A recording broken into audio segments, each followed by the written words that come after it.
There's an NFL Network report that the news is pretty good on Jordan. Is that the case? And you thought he's got a shot for Sunday? I have no idea. I'm about to go talk to Flea and Nate right after here. So, but he seemed like in good spirits. So I don't know where that information comes from, quite frankly. And I'm surprised it's coming. I hope it's not coming from inside our building. But we'll see. I'm going to guess it's not coming from inside your building, but I'm curious, what's your thought process if he's close, you've got the bye week, these injuries are the kind that can linger if you push it too fast? What's kind of your thought process as you start the week? Yeah, if he can go, he'll go. So we'll see where he's at by the end of the week. And but if we feel like he can't protect himself, then we certainly wouldn't put him in that position. What he was able to do, especially considering that it sure looked like the injury happened on the opening series. It did. It happened on the first series on that third down.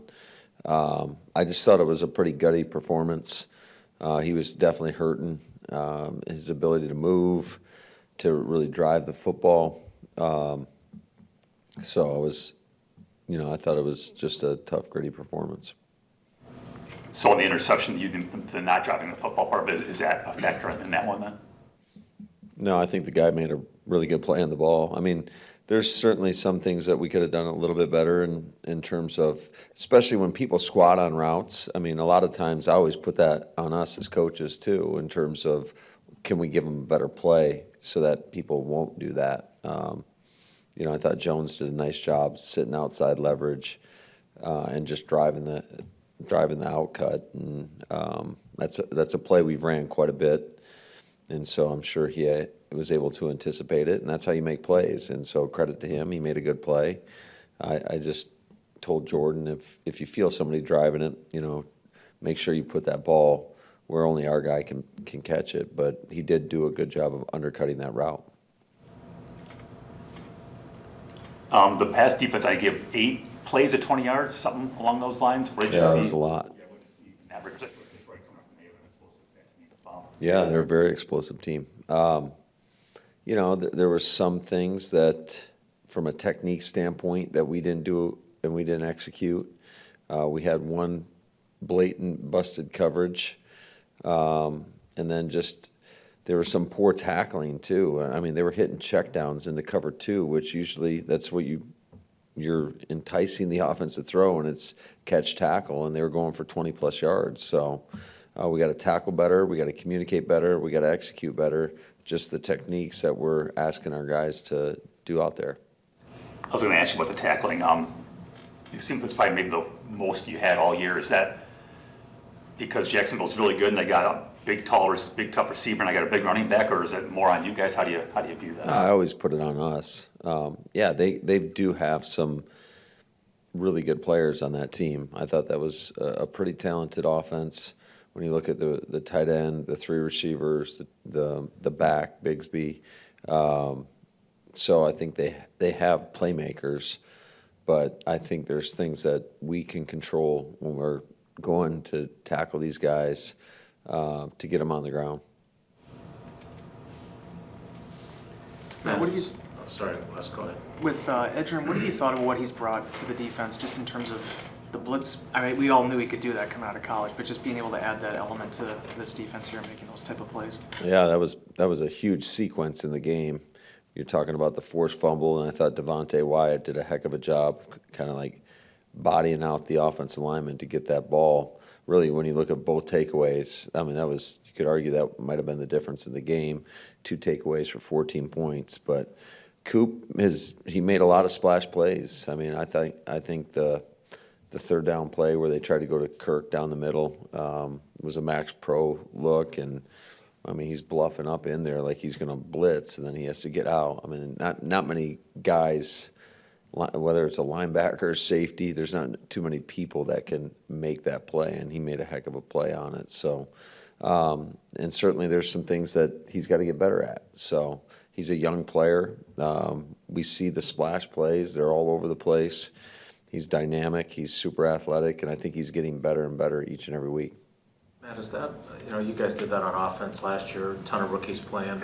You dealt with the growing pains, and then you reap the benefits in the second half of the season.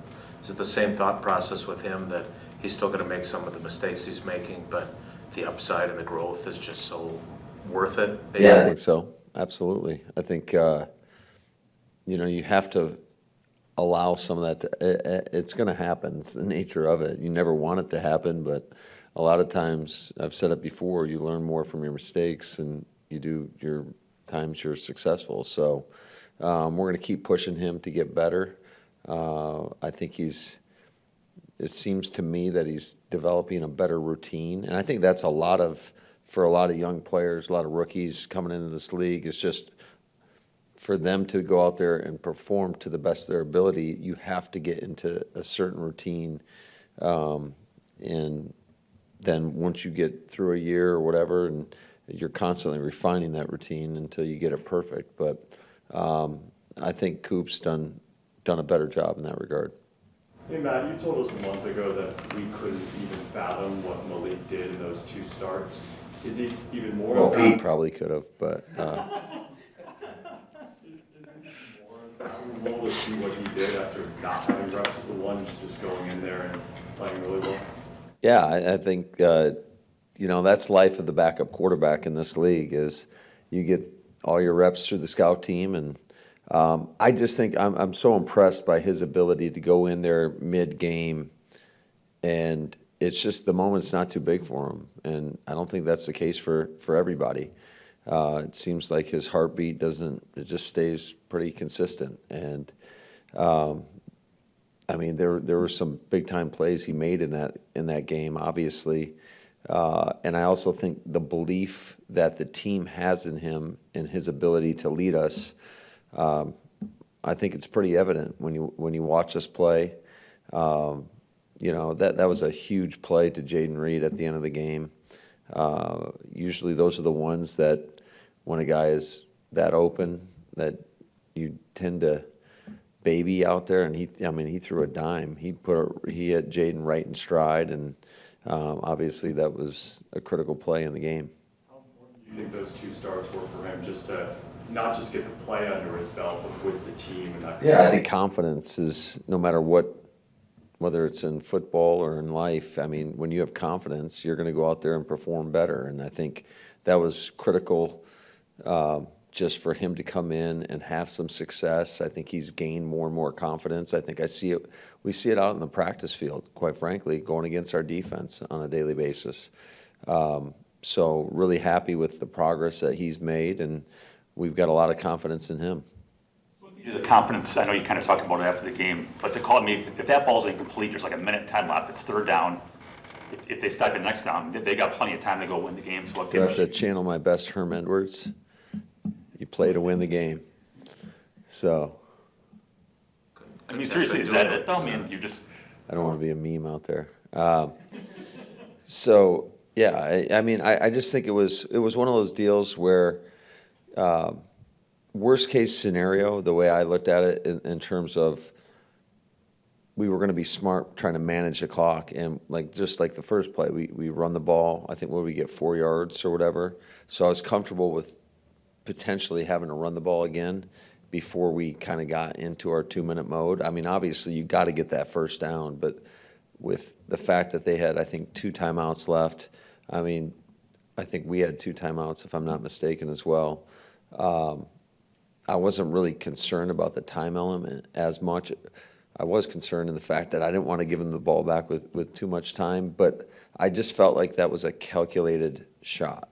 If we got the look, we were pretty confident that it would be open, and if we didn't get the look, then I felt like it was going to be something that, we're either handing the ball off, or I think we're playing to Malik's strengths in the fact that, we ran a keeper earlier in the game, and he got an explosive run on it. So, his ability to move, and now you can always count on him picking up yardage with his legs. He does a great job. He's super athletic and explosive.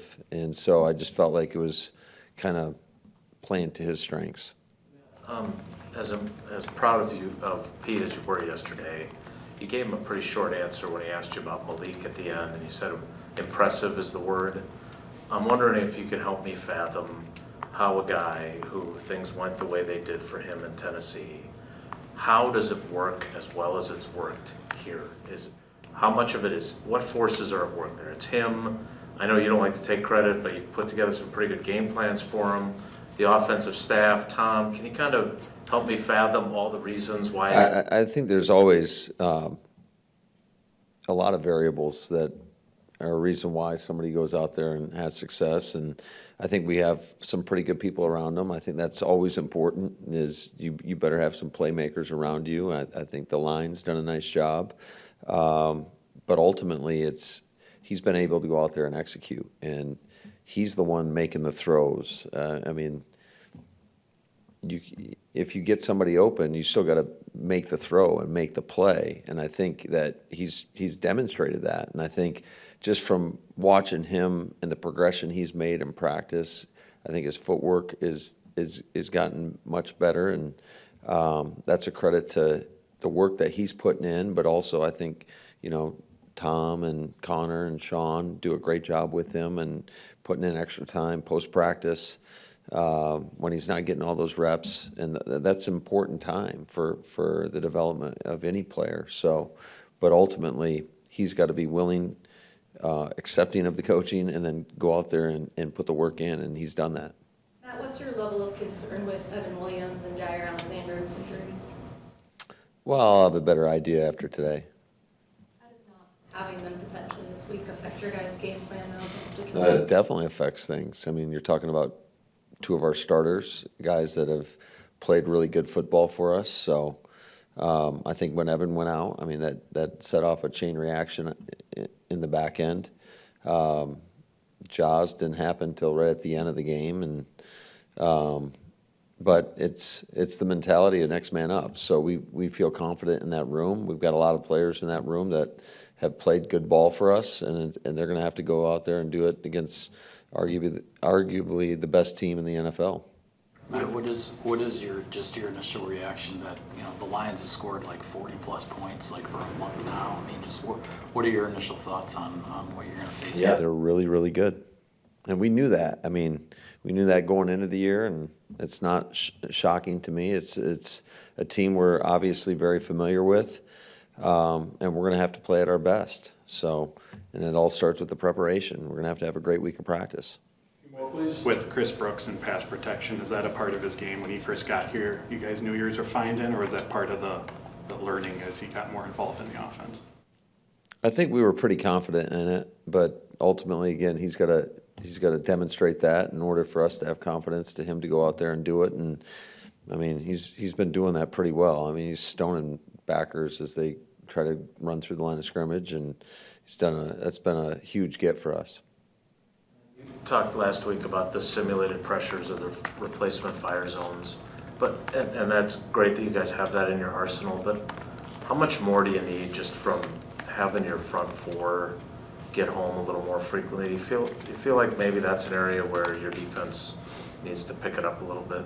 I think you could argue some situations, absolutely. I mean, obviously, in a perfect world, you can rush 4 and you're playing coverage with 7. That makes it really hard on an offense. But, the thing that can kind of combat that, and you see it all the time, is a lot of people in today's football are leaving tight ends off the edges. They're chipping with the backs, and that makes it really hard on a 4-man rush when ultimately you basically have 7 pass blockers at times, and they're still getting out on checkdowns. So I think every situation is a little bit different in regards to if they get one-on-ones, yeah, you want them to win their one-on-ones.